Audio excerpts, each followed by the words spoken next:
All right. So we are live. We're live here this morning, and Loree can't make it. So I'm here with my good friend, Velva Dawn. And so, Velva Dawn, what we do here, I'm just getting my smudge stick going again. So, what we do here is we just talk about whatever comes up and just let it flow. And I invite you, if you're watching this live or on the recording, to leave your comments, and we'll get back to you if it's a recording, and if it's live, I'll do my best to get back to you because me running technology is lots of fun. If you've watched these shows before, I get caught up in the conversation and then I have to get back to the commenting. So we start off by introducing ourselves and how we're feeling, or whatever we want to say. It just kind of flows. So I'll start it off. I'll introduce myself, and then Velva Dawn, I'll let you introduce yourself. Okay. So for those of you who don't know me, my name is Paula Hopwood, and I am showing up today as a soul on this journey, experiencing life and experiencing love, because I am love. And so I'm showing up in love today for myself and for the world. And of course, what I do out there is I help people unlearn what the world's taught them, unlearn what they've picked up along the way that's been holding them back. And I help them to embrace their truth. And I'm so happy to do this, and so happy that we have this awesome guest today to talk about some really cool things. And she's a good friend of mine. You've heard me say her name, Velva Dawn. You might even know her. And I'm excited for her to be on here because, talk about goddess extreme. So Velva Dawn, can you just let the people know about you? How are you today? Yes. Well, thank you for asking me to join in. I was all excited. I was like, yes, I'm going to make this work. Absolutely. Because I just love you and your words and your wisdom, and I have a strong connection to Loree too, having her gone through my Goddess Healing Matrix system. So who am I? I feel like I call myself the wisdom weaver right now, where I'm just really weaving through life as a woman, dating now at 49 years old. And it's like, I feel like I want to be in a space to help people, to hold space for them, to allow them to gain their strength, to awaken their self-love. And that's why I created the Goddess Healing Matrix system, was to create a small container so that people could come in to this system and be truly loved, because I feel like that is something that's missing out in the world, is to love someone unconditionally. And even though my counselor tells me all the time that that doesn't exist, I'm going to prove her wrong. That is my mission in life, is that unconditional love does exist. And that is my journey, is to love people through the good and the bad and weave the wisdom in between. Oh my gosh, I love that. I love that. First of all, I got shivers. I got the truth bumps running all over me. So, the wisdom weaver. Oh my gosh, because you're weaving your own reality. You're weaving your own experience here, and you're weaving it with wisdom. I'm sure you've probably done some things in the past because somebody told you or somebody conditioned you, right? Yeah. And now you're weaving your own story. And I love that, because that unconditional love, you know what? I'm on the same journey. You know that. We're friends, right? So, and all the attachments and the conditions that I've removed off of myself, removed off of other relationships, thinking about it and stuff, and how that sets us free is just amazing, and to come at it in a different way. So I believe in unconditional love, and I believe it even goes higher than that. It becomes like an ultimate love and a divine love. I think that's where we're headed, as our evolution continues.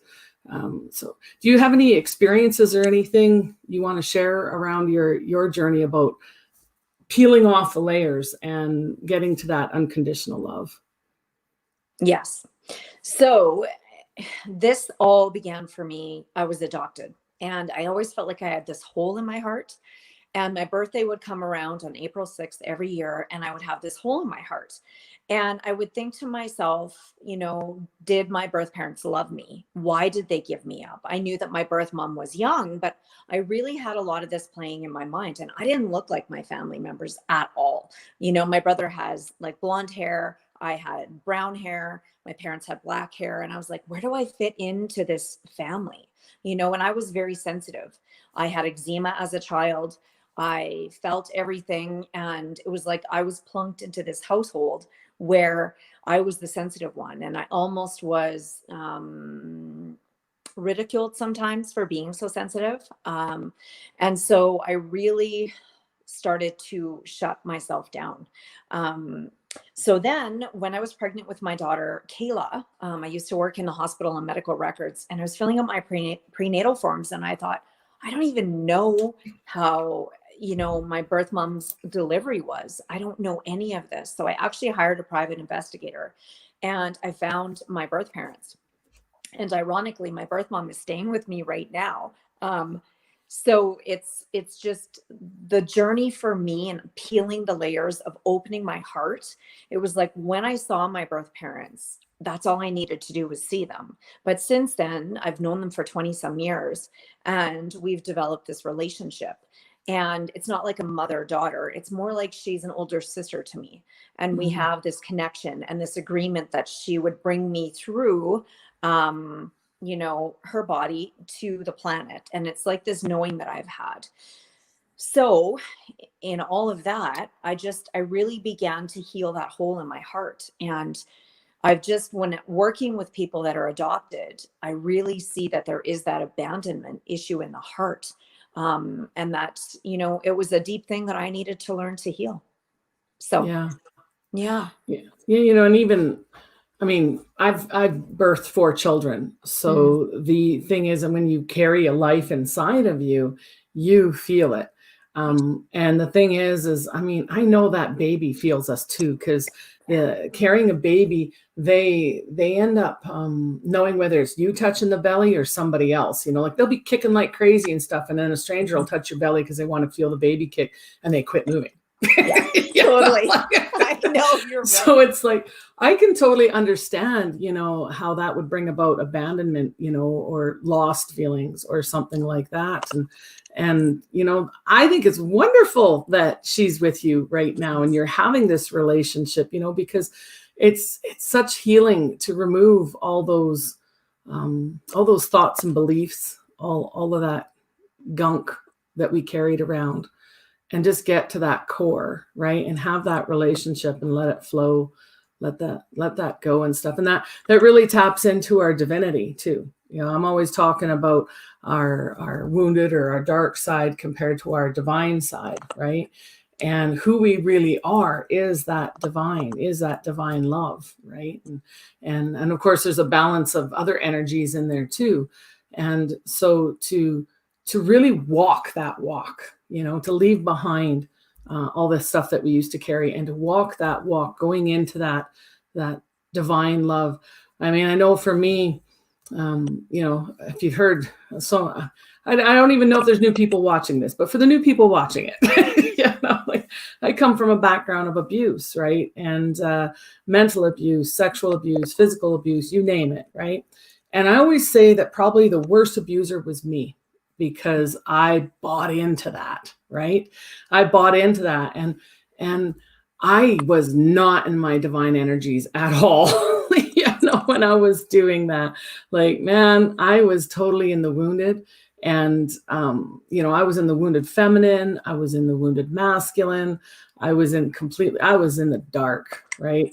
And slowly and surely I started making my way out. And as I've come out on this journey of what I didn't want anymore to what I wanted, that unconditional love has started to flow, and at a more and more deeper level. And as I've accepted the masculine in me, the wounded and the divine, and the wounded feminine in me and the divine, I have really begun it's kind of skyrocketing. I love your word, weaver, kind of weaving my own journey, right? My own journey of love and experience of what I'm experiencing here on earth.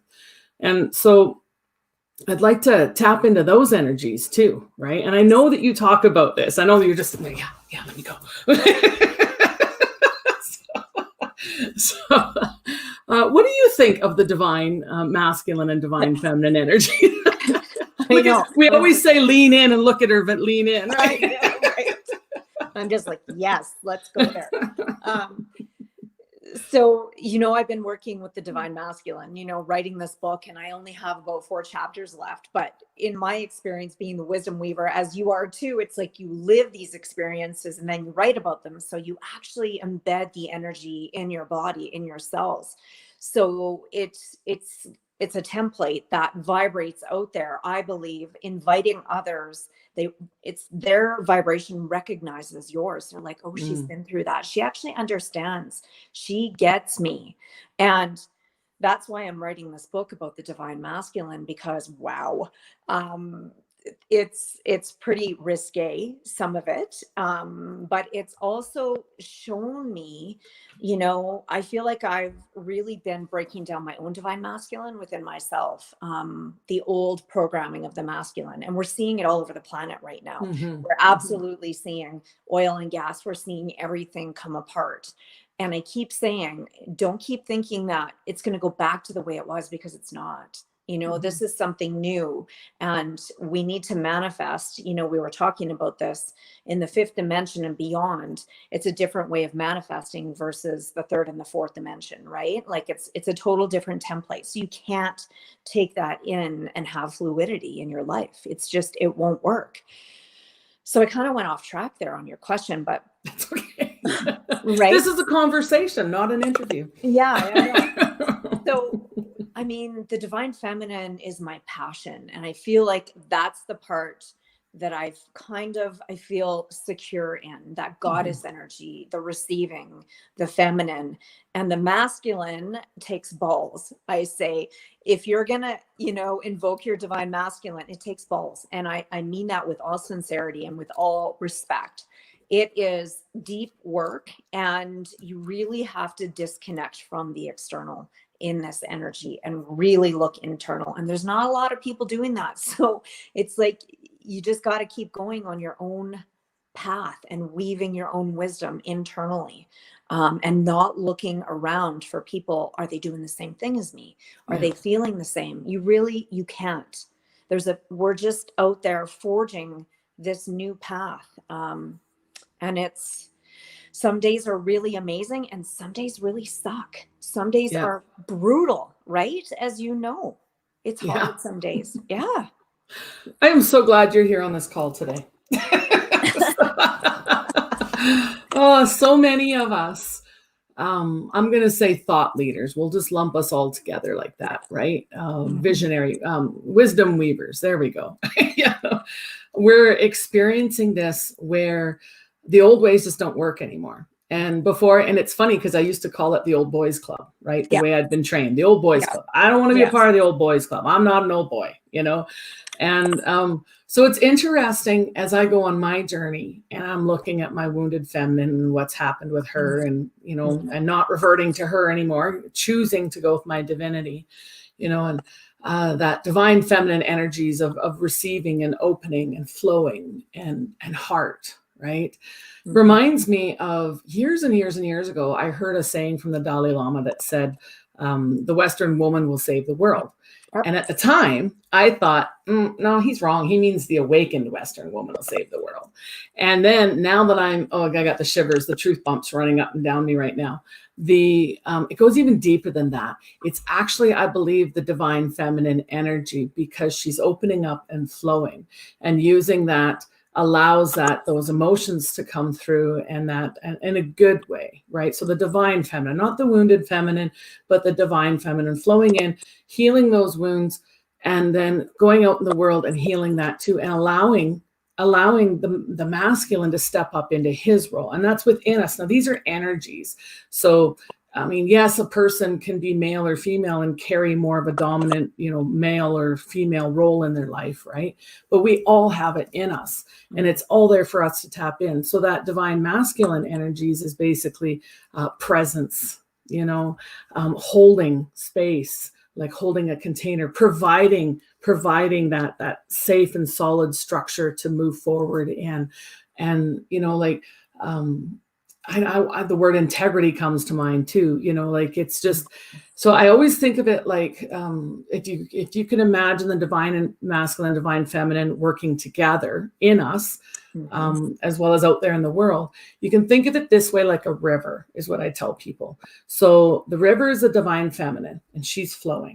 And she's flowing. She's not being held back anymore by dams or rocks or, trees or anything. She's cleared her path. She's flowing, and she's flowing beautifully, right? The divine masculine is the riverbed and the riverbanks, and he's going with her, right? And they're working together, because if we didn't have those riverbanks and that river bottom, that secure bottom, that river would go all over the place, right? We need to work together with our energies. And I look at people as business owners and stuff, and I can tell when they're more in their masculine and when they're more in their feminine. And I think the world, no, I don't think, I know the world, because we're flowing into it. Instead of going from that old boys club of fear and control and manipulation, we're going to this world of love, right? Of things coming from the heart. The masculine is all about logical thinking. The feminine is all about the heart flow, right? We're going to this place of heart. And that means that, our path isn't going to look like somebody else's. And we're just to flow with what we feel and go with what we feel, right? And as we do that, what I've noticed, and like you said, like you got that divine feminine goddess thing on lockdown. I mean, as in a good way. I don't mean that you stopped it. I mean, you know it, right? Yeah, I do. And same thing with me, as I kind of went after the feminine first, and then I started working on my masculine as that feminine opened up the way for it to flow, right? And it's been such a beautiful journey. So I'm curious. You mentioned dating.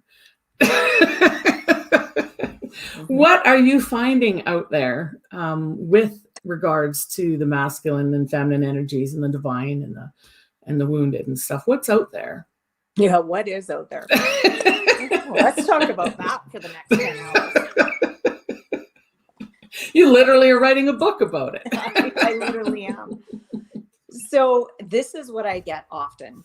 Okay. So you talk about, the divine feminine, and I literally get this term from every man that I date.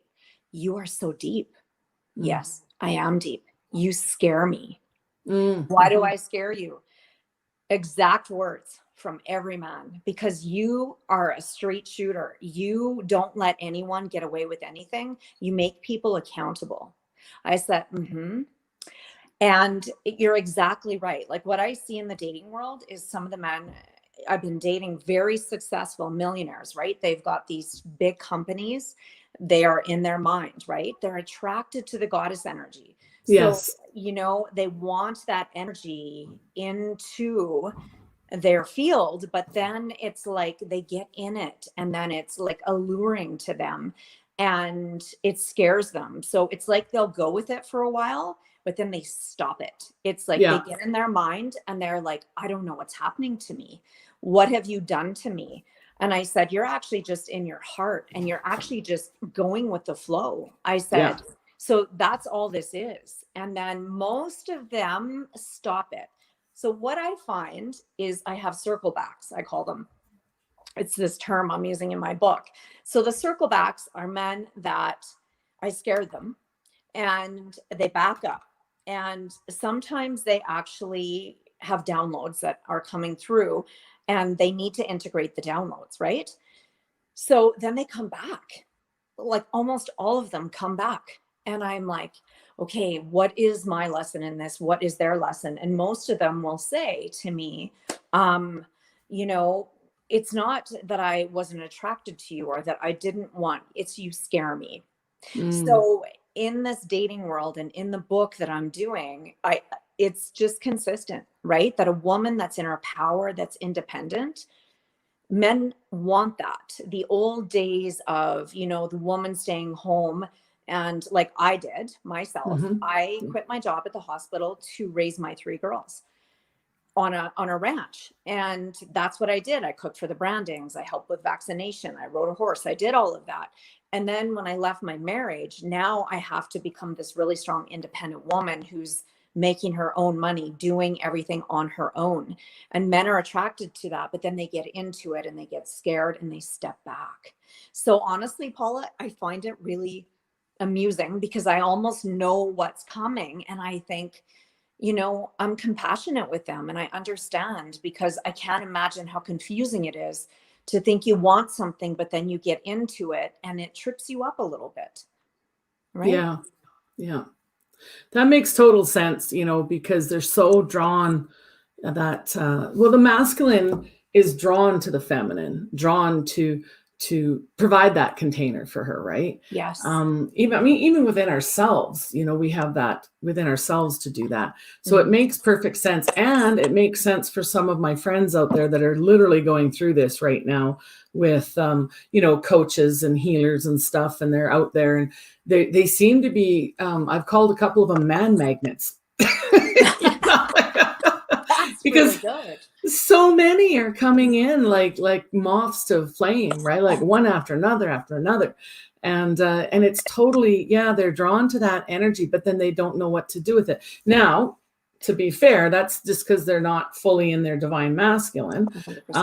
When they work through their stuff and then they know whether it's a good fit or not, and it won't scare them. And just like, this is just such a big journey of us going to our divinity, to our true self.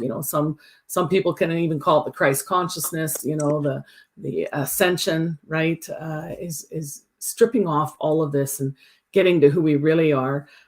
So we're not scared when we meet somebody. And, and these guys that come up, maybe some women, but but these people that come up and are attracted to the energy of someone else, and then they find themselves being a little intimidated, right? Mm-hmm. And that's a sign right there to something to work on. That's a sign right there that, that's mirroring back to you. I love that mirroring back always. I know I've certainly been drawn to people's energies.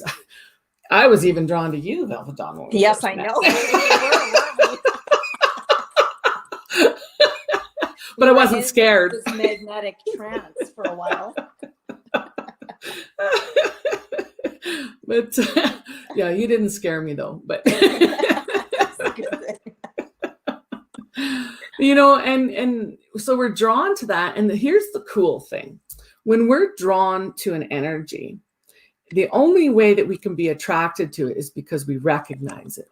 And the only way we can recognize it is if it's within us. Mm-hmm. So that's how we're being drawn to it. Mm-hmm. And so, you know what?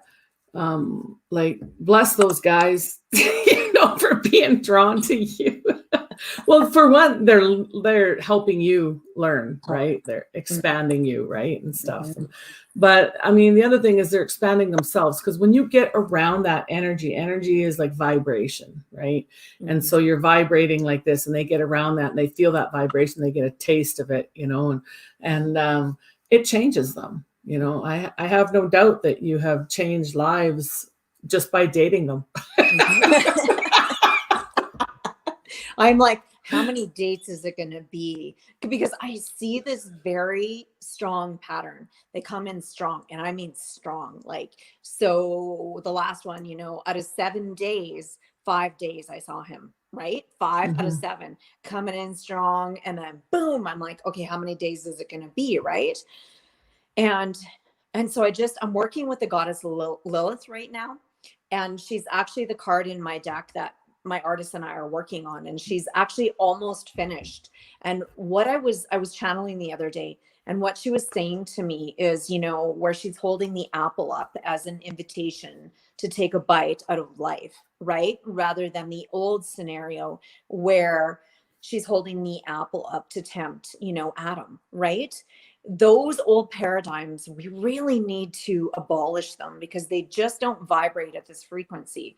So there's so much that I've been, coming to is marriage going to be the vibration that we're all looking for? I ask myself that, do I think I can actually get married again?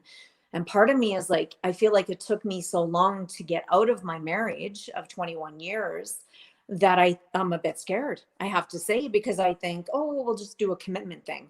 And then I think, oh, I don't even know if I want to live with anyone again. Right. So there's all these different things that I'm still mulling over and working through within my own divine feminine and divine masculine. Right. Into seeing like, I'm good to be on my own. Right. You know, like I'm good to live in my own house, to sleep in my own bed. You can come visit. Right. Yeah. We can go away together here and there, but I'm not sure yet about all of that. And I know it will become clear. The other thing I want to say to you is, when you say these men are coming through and they're helping me, oh my gosh, are they helping me? Like, wow.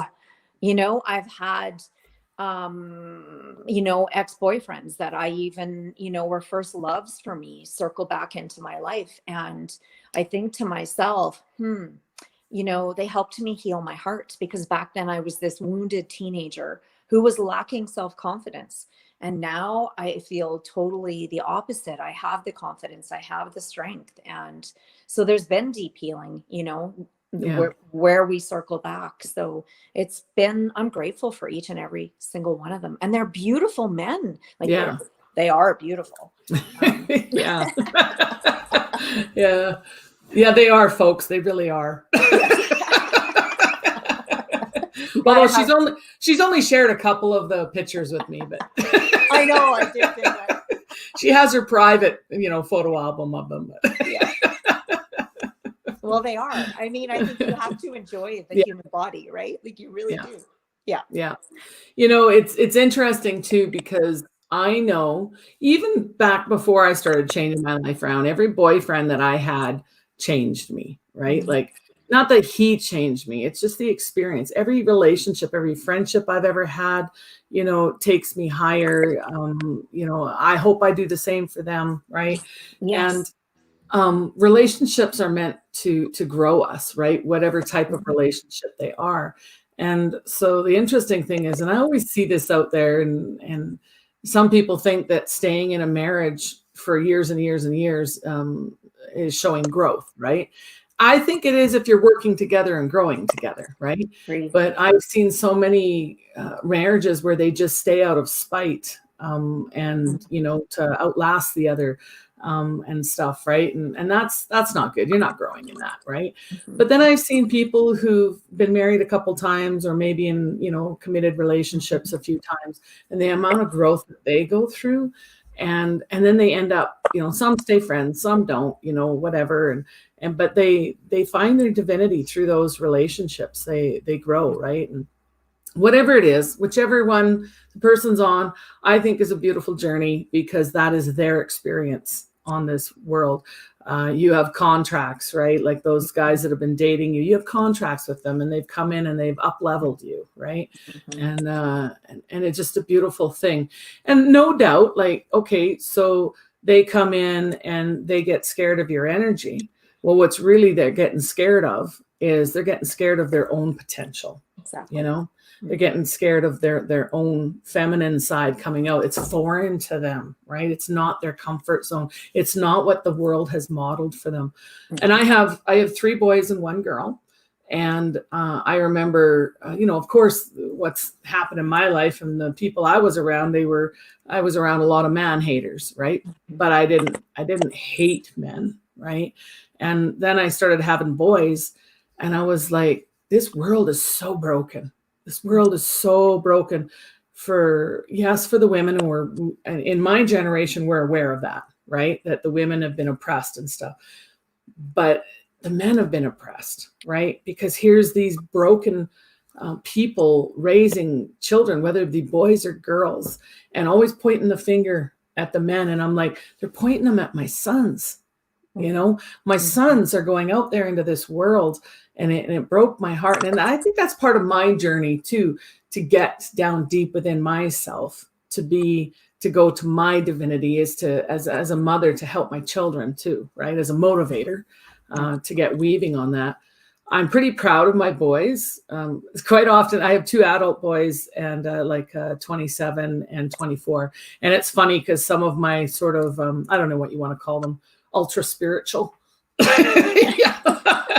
younger friends, they find out I have well, my one son's turning 27 here next week, actually.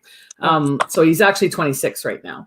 But but anyways, they find out I have adult boys, and they're like, oh wow, like I'm gonna date them. Like, no, stay away from them. Just stay away from them. For one, the oldest one is the worst parenting job I ever did. Because he's the first one. Yep. Second one's not that much better. No, they are great men. I'm raising great men, and really, really proud of them. And then my daughter, same thing, raising her and her divine feminine now. And of course, I'm getting better as the years go by and stuff, and supporting them.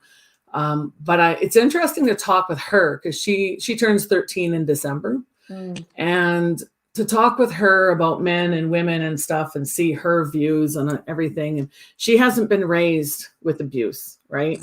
So she just thinks it's like completely foreign, and we homeschool.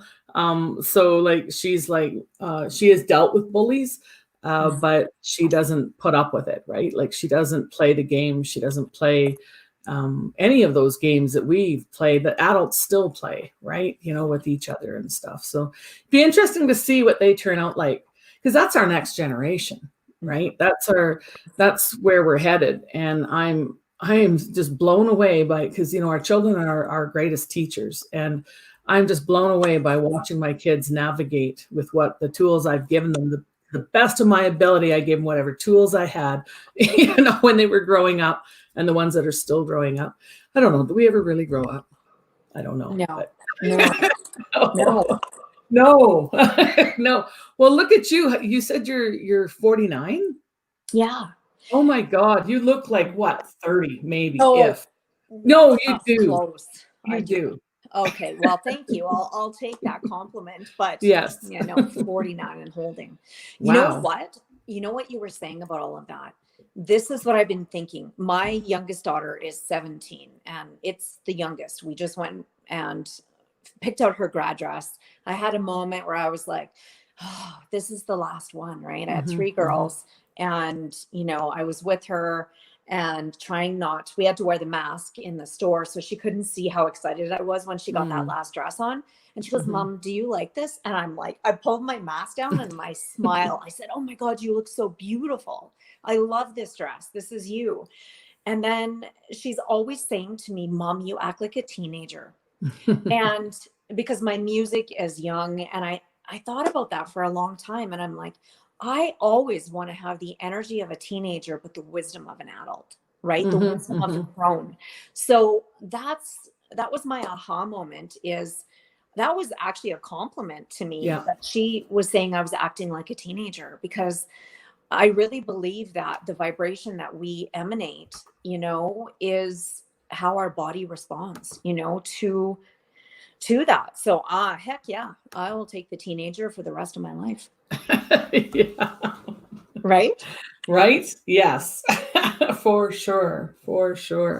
I'm just going to read, Tara made a comment a while ago. Okay. I've heard that men are scared of me my whole life. Oh. Yeah, they're actually, and that's the thing, we touched on this before, that they're actually not afraid of us. They're afraid of themselves. Yep, they are. Right?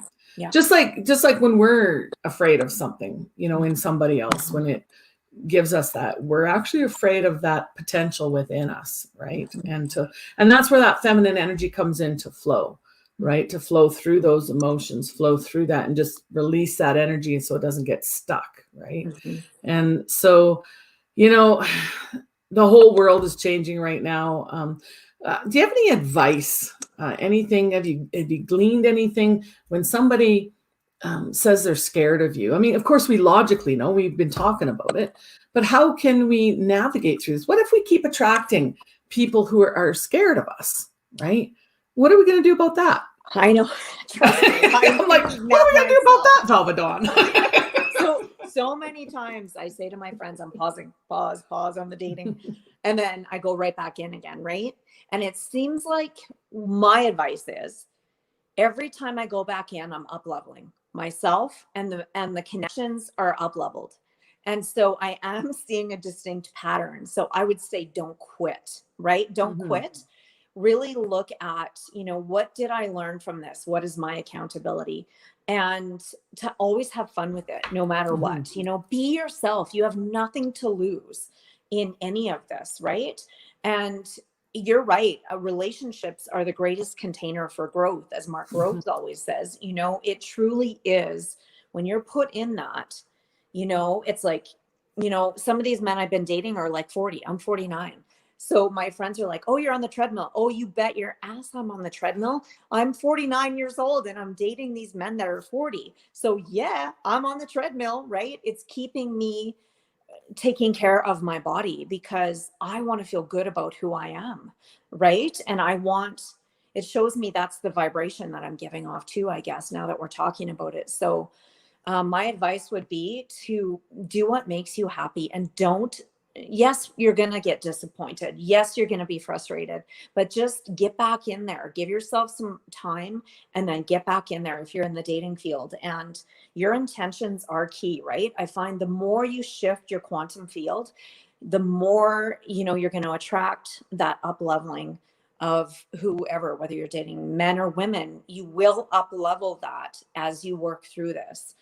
If you are open and you are connected to the divine feminine and the divine masculine, there's no doubt that it can't, up level you. Yeah. And that's the thing. Don't give up. It's like we're out there meeting friends, wherever we may be, maybe somebody new comes into our life as a friend, old soul connection or whatever. People are attracted for different reasons. They're attracted to energy. Yes. And it could be from a past life. It could be just the vibration you're putting off. It's a combination of everything. But it's like you said, like you could be getting disappointed, take a break, whatever, come back. But the thing is I would encourage you to, when you get disappointed, look at why are you disappointed? Yeah, that's right. And then go after that. Go after some healing on that, some restoration, right? Because when we started off this conversation about unconditional love, right? So that means unconditional acceptance for everyone and for ourselves, big time, right? Unconditional love for ourselves, unconditional acceptance for ourselves. There goes the shivers all over me again, the truth bumps. And the thing is so like if it disappoints you, like if you keep coming up against these guys that are scared of you and they go 5 out of 7 days and they run, right? Which, by the way, it's a known trait of the divine masculine before he steps into his divinity, full divinity. It's like little small letters divine. When he's aware of his divinity, he's attracted to that, but he's not fully in it. He'll run. But anyways, if that brings up disappointment in you, anger, if you see him with somebody else and it brings up jealousy, please know this is happening for you and that you can go in and take, okay, why am I disappointed? And if it brings up, maybe first thing that pops to my mind would be feelings of, maybe I don't look good enough. Maybe I'm not good enough. Like if it's bringing up your old wounds, they're coming up to come out. Right. And that's going to level you up. And that's what I was, like when I said that the different relationships are there to grow us. It doesn't even have to be mate relationships. It can be friendships, right? But they come up and people are, I used to say that, and this was true, okay, because I speak a lot of truth, but just want to put that out there. I used to say that people are just trying to survive in their own world, right? So what somebody else does has actually nothing to do with you. And the reason why I used to say that is because now I'm seeing a shift as people step into the divinity. And now instead of people are just trying to survive, actually, a lot of people now are trying to thrive, right? And that energy is shifting. So people are trying, there goes the shivers again, the truth bumps. So people are trying to thrive in their world and they don't know what that's like yet. Nobody's ever modeled. This is the first time in human history that we're doing this, right? This is all new to us. And so take it easy on yourself, take it easy on them. Next, Thank you. Next. Right? Yeah. If they're meant to be, they'll circle around and come back, right? Because here's the thing I know too, in our divine walk, that whatever is meant for us will show up for us, and it'll just be there. Yeah. Because you can't get rid of something that's not meant for you. I know I've tried. No, I'm just joking, but you can't mess up anything that's meant for you. I know that a lot of us, I know I was one of them, I was a poster child for it, thinking that I could control it, or thinking that I had to be a certain way or do a certain something, right? Mm-hmm. And honestly, really, if it's meant for you, it'll just be for you. And that'll be the way that it is. Because have you ever had something show up in your life? Like it could be a person, it could be a pet, it could be something you're manifesting, and it shows up because it is for you, right? So, yeah. So take these relationships and run with them. Actually, that reminds me. Oh my gosh. In my morning meditation, I was channeling some stuff, and it was about running. So when learning how to run a marathon, sometimes you stumble before you run. Learn from it and keep running.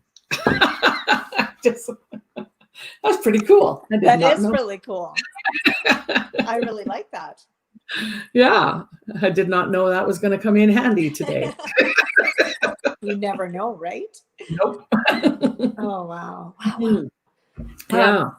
So there's something that I think is quite entertaining to myself, is that, working with the chakras and working with my intuition, what I've been known to do on dates sometimes is I'm like, oh, well, you have this condition because actually, you're afraid to stand in your own power. And there I am, like blurting it all out. And I just remember the look on his face was like, you scare me, right? And I thought, yeah, that was probably a little too much, right? Like when you talk about being your truth, that's who I am too. It's like, I do go deep, right? I go in deep. And one of the circle backs, I hate saying that term, but I'm just trying to reference. He called me the other night and he's like, how are you? And I'm like, I smiled and I said, I'm still deep. And he laughed and he said, I know you are. And I said, are you still ready are you shallow or are you deep? Right? Because for me, it's literal. Like when I go into the ocean and I jackknife, I go down to the bottom of the ocean floor. I have no fear when I'm swimming along the bottom of the ocean floor and the sand is rubbing on my belly, or swimming with the whales. I have no fear at all. Right? And I think I always assume, well, everyone is like that. So then when I get that reaction, I go, it confuses me because I'm like, what do you mean? I don't understand. But then what I realized, Paula, is that the divine feminine, it's catapulted the growth within me to trust on such a deep level, and one of the goddesses that I just want to quickly bring up, I was talking about this on the show I was doing this morning, is Abondashia, and she's the Roman goddess of trust. And, people would always say to me, how did you get through everything you got through? And she has been my biggest source of trusting everything that I've gone through. So even in this, when you say, here she is, that the men are coming into my life. Here she is weaving. So this is why I call myself the wizard, right? Because here she is weaving the feminine and the masculine together, the silver and the gold. And as she weaves it together in her heart, she's got the infinity symbol on the heart. It's the perfect balance between the two. So, that's where we're at. Is we need to be ourselves. We need to be authentic. We need to disconnect from the external reaction. And the other point you said, which is so key, is do not take anything personally. Mm-hmm. Do not. It is never about you. You are just, triggering that in that person, right? And the other thing, you had a lot of good points here. And the last thing that I want to, expand on is when you said, look at, what happened in the dating world that, triggered for you. And one of the things for me is I'm an Aries, I'm a fire sign. And so I'm like, let's go full speed ahead. Most men don't go full speed ahead. So I'm like, except a few that come in there and they go with me and then they stop and I'm like, whoa, what happened? Why are you back here? We need to keep going up here.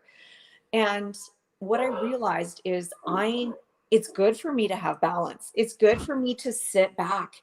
I am not good at that. I am not. That is something my counselor and I are working on. Is she's like, you're way up here with your emotions and your logic is back here. And I go, logic schmogic, right? Like, I don't live in the logical world, right? So for me to pull back and be there, it's confusing to me sometimes, to be honest. Yeah. Yeah, because you've got to be yourself. And I was thinking about that too, with coming on that strong. There are some people that would love that. There are some men that would love that, right? Because again, what's right for us is going to show up, right? That's right. It just means that we're constantly learning and evolving. I think it's interesting too. I forget the name of the lady, of the goddess on the card that you brought up about trust. So it's reminding me, I don't know how many times during this conversation, this is so freaking cool, because both Velva Dawn and I, well, not only are we friends, but we both flow a lot of divine feminine energy, right? A lot. You know, so. And the thing about divine feminine energy is it flows and it brings stuff in. So just yesterday, I had another little channeling come through on a meditation, and I posted it on Facebook. And it was, the more that I trust, the more I'm given to trust in.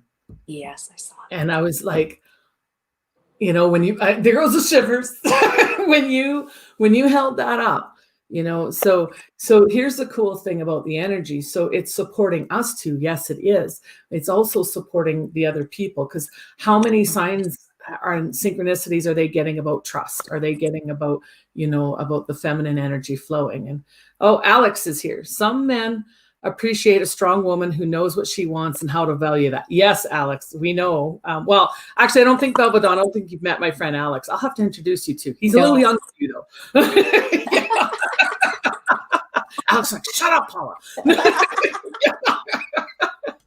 Good morning, Alex. Anyways, Alex is like my soul bro. He's my soul family and one of my best friends. And he's right, you see, and he's a good example.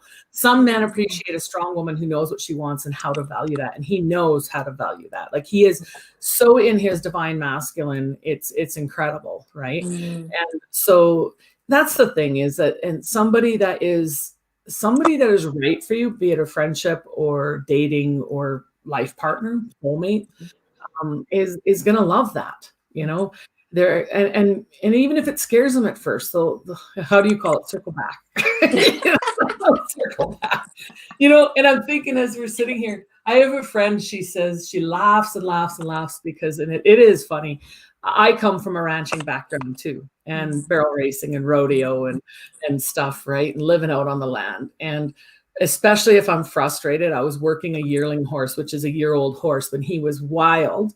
And he had been roped, and so he doesn't have a big trust of ropes right now. And I got join up with him, which means I got him to follow me around. For those of you who don't know what it means, I got him to follow me around, and I can pet him and stuff.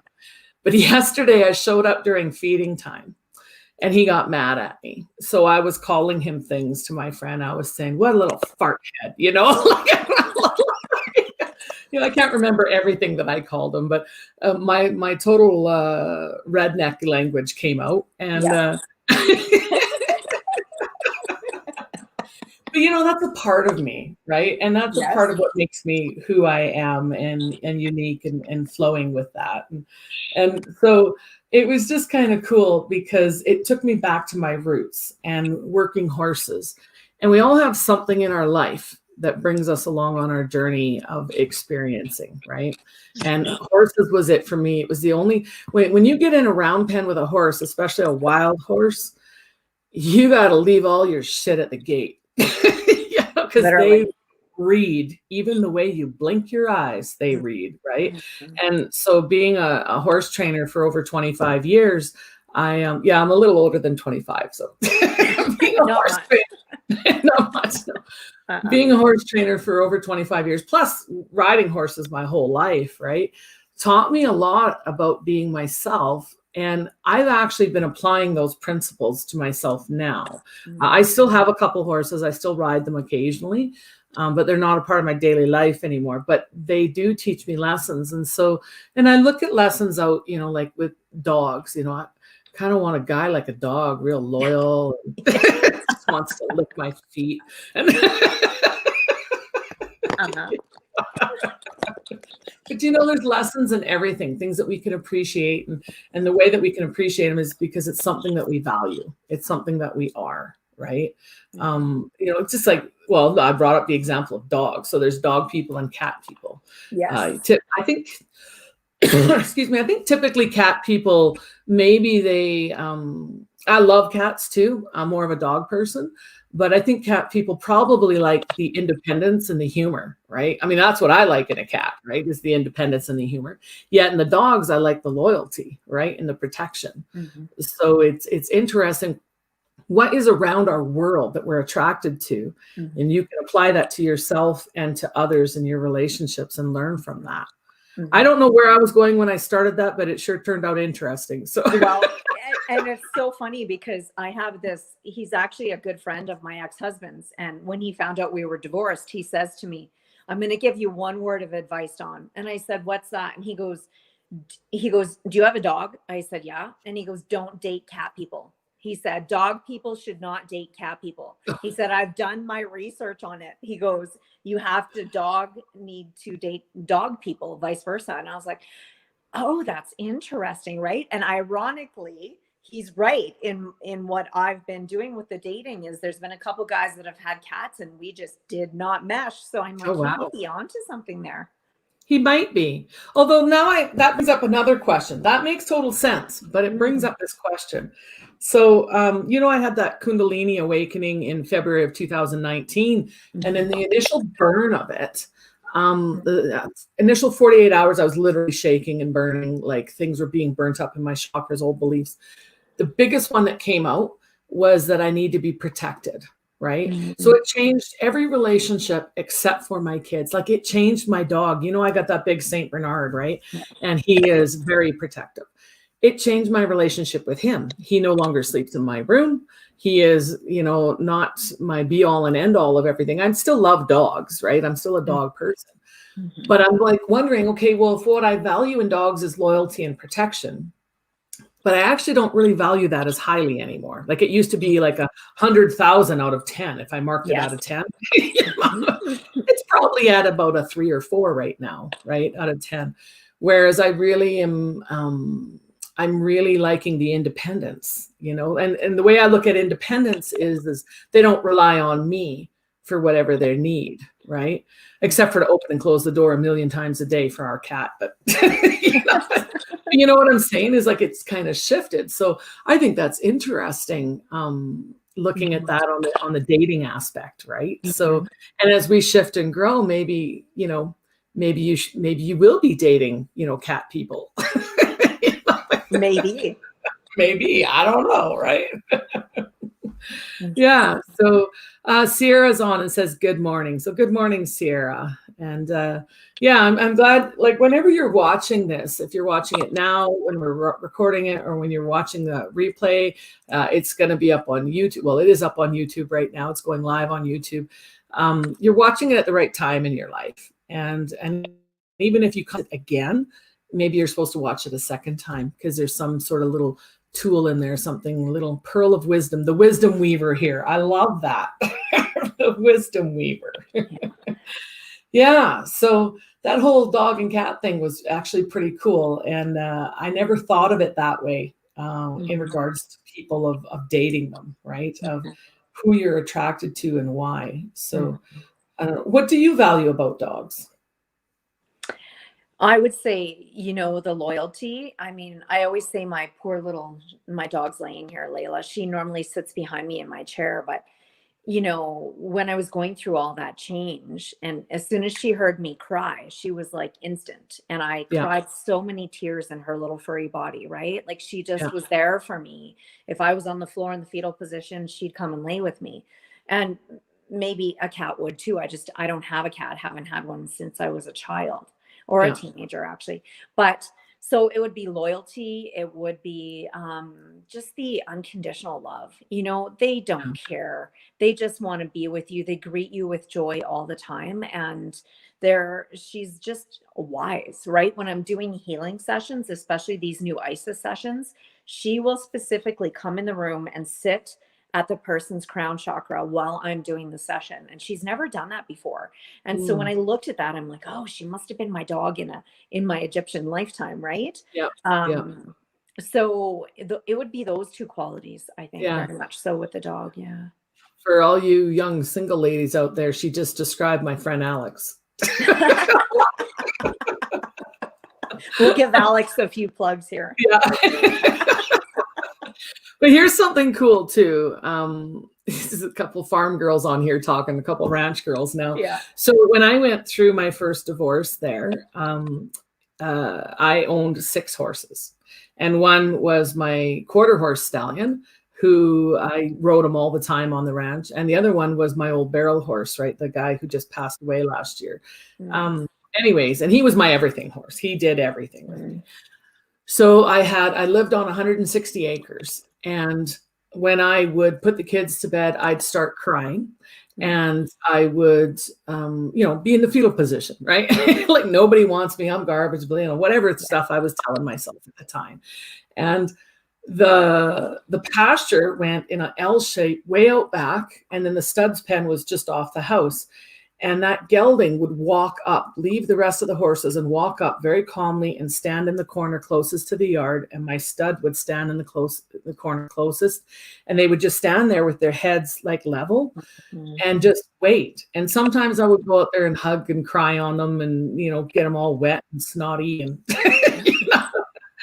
But it's like, honestly, they had those qualities too. And, I just think that we're so surrounded by people, by animals, by trees, by grass that just pour into us and just want to raise that love vibration in us. Alex is saying, yay, right now for us, for the single women out there, he just wants to pour in, There's just so much love out there, right? And that unconditional love, like those dogs, those cats, those horses, and the love that flows in the world, it's us that's putting the conditions on it that blocks it, right? It's us that has to make it be a certain way. So Alex says, for me, energetically, cats come to teach us self-love, appreciation of self, and asking those in our environment that which we require with no remorse. Yes. Dogs teach us unconditional love. Yes. You know what? They both can add to us. So for sure. But, I find now that I've opened up, of course, at the time I was, I knew that my horses love me. I know that my dog loves me. Your dog loves me. Yes. So, but the thing is we need to be open to receive that, right? And take our conditions off of it that it's happening for a certain reason or whatever. Just let it happen.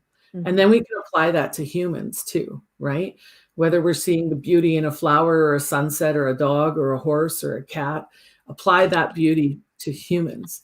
It's like I said, people are all freaking about different things and they all have different opinions, and that's beautiful. But here's the thing is we're all on this beautiful journey. And I think that everyone's journey is beautiful. It may not be my journey, and but that's okay because they're on their own journey and there's beauty in that, right? To love them where they're at. So yeah, and that's what that teaches. So he's right. Dogs teach us unconditional love. And maybe that's because I've been a dog person my whole life. I don't know. But lessons from a dog. Yes. Well, and I'm really allergic to cats, like really allergic. So like my eyes swell up, and they often say that that's a sign that you're a wise one from past lives, right? And that is, why you're allergic to cats. So that's they say reason. That the allergy to cats is that you're a wise one, or just that you have swollen eyes? No, that the allergy to cats is often. Wow. Yeah. I think Doreen Virtue said that way back when I went to take my angel therapy. I'm pretty sure when she was dividing everyone into the realms, that's what she was saying about the wise ones. Oh, cool. Yeah. I'd never heard that, but yeah, that's cool. It makes me question myself. No, I'm just joking. It doesn't make me question myself. Oh, which realm are you? Yeah. Yes. Woof. We should do a book on that. We should do a book on the animal realm in human form, right? Yeah. Well, it's connected, right? It's so connected. So yeah, no, it's a beautiful thing. And they have a lot to teach us. But like I said, even like rivers and streams and trees and everything, they have messages to share with us too about love. And just to accept that. And that's that divine feminine energy of flowing and receiving, you know, opening up to that love. Yeah. So anyways, this is, Sierra says this explains why my husband is allergic. Yeah. So this is where we kind of wrap up our thoughts and stuff. So do you have any like closing comments, any thoughts that you want to share? Yeah. So I want to thank you for asking me to be part of this. This has been so fun, and you're such a wise woman, and I just love being around you. And I want to thank everyone for joining us. And my closing comments would be, just be yourself. Now is the time to be your most authentic self. Don't look around to what everyone around you is doing. We are all like snowflakes. We are all unique. We are all here with different contracts, different karma, different plans. Focus on what you need and follow your heart and trust deeply. Really trust deeply in your knowing, because that is what is going to give you the greatest growth in your life. It's time. Oh my gosh, that was so powerful. It's time. It's just like, yeah, like in such a good way. Oh, I love that. I love that. So it has been just absolutely awesome being on here with you. And the funny thing is I've been wanting to see you. And we live a couple hours away from each other, for those of you who don't know that. But so it's kind of funny. I've been wanting to see you. And then this opportunity came up. So I was like, cool. Perfect. Cool. That works for me. But I still want to see you in person. But this has been a great call, and it's always so fun. And Loree and I always say about we lean in, right? We always leaning in on energy because we want more of that. We vibrate with that, right? And the thing is it doesn't scare me. I want more, right? You don't scare me. Yeah. So, you know, what Velva Dawn said about trusting, you know, what she said about being yourself. And we're navigating this time, and we've never been shown how to do this. So do you experience you, right? And the right people, I mean, are just going to come in, and they're going to vibe with you. And you know what? This is such a beautiful journey, such a beautiful experience that we're on. And I'm so grateful to be here with you, Velva Dawn, and with you watching, right? So, all right. So I want to wish you a great day, and we'll see you next Tuesday when we'll speak about I have no idea. We never do. So thank you, Velva Dawn. You can go check her out at velvadawn.com. It's up there on the screen. She's like all over the place, like Facebook and stuff too. So go check her out. I'm going to get your book when it comes out, because I can't wait. I have been privy to some knowledge of some of the writings in it, and it is really good. So it's really, really good. So I can't wait for that. And so you all take care and have a great day. Bye.